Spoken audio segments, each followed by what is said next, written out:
May shareable ba yan? Yes, mga auntie ko, pwede siyang i-share basta meron kayong packet wifi. Ayan, kagaya nitong akin. Meron akong packet wifi guys, diyan nakalagay yung GOMO SIM card ko. And ayan, para pwedeng makakonect sa akin yung mga kapatid ko, yung mga magulang ko, ayan, pwede sila dito. Bali, ilang device kasi kami dito sa bahay, yan, para mas makatipid, ganito na lang yung ginawa namin. Kagandahan dito guys, unli data kasi to, kahit maraming nakakonect, unli data siya guys ha. Kung ano siya guys, halimbawa ngayon nyo siya ni-load. Kung ganitong araw din siya sa susunod na buwan, ganun din siyang araw may expire. Doon ka lang din araw na yon mag-reload ulit. Parang regular SIM card lang din, ganun. Ayan, hindi nyo na kailangan bumili ng panibagong ganito next month guys. Kasi yung ganito nyo na, yung lo-loadan nyo lang ulit. Parang regular load lang din po. Mas convenient kasi yung ganito sa akin guys. And mas nakakatipid talaga kami dito. Kasi ang dami namin dito sa bahay. And ito lang yung pinakagamit namin.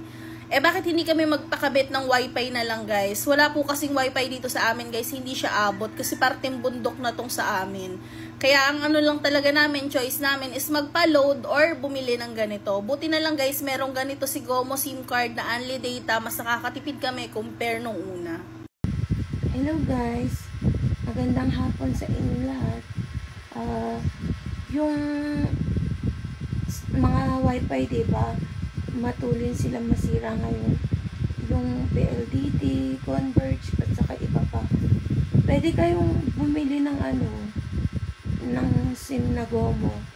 Unlimited na siya.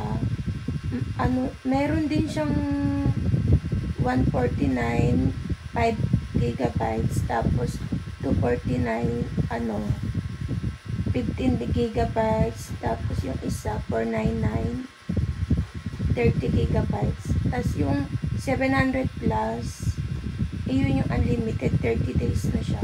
Walang expiration. Kung kailan mo siya niload, ganun lang din. 1 month siya valid. Tapos 10 na tao, pwede nang kumunik sa'yo. Basta bibili ka lang ng modem.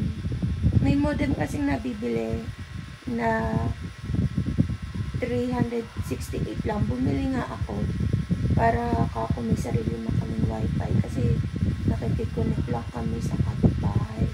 Nakakahiya naman.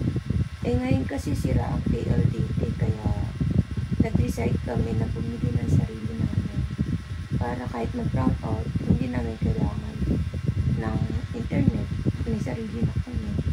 Power bank na lang. Kaya guys, try nyo yun. Ang ganda. Tapos matulin lang sila mag-deliver. Order ko lang ng madi-deliver na agad.